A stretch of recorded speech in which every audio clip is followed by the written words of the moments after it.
ಚೀನು, ಹೋಗು, ಹೊಡಿ ಅವ್ರನ್ನ, ಬಿಡಬೇಡ.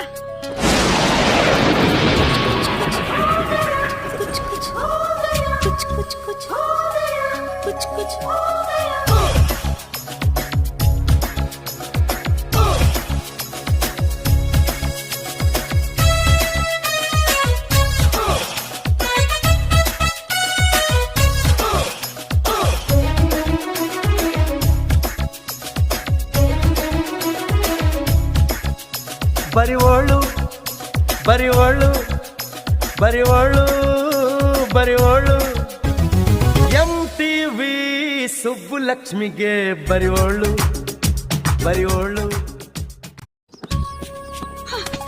ತಗೋ ಚೀನು.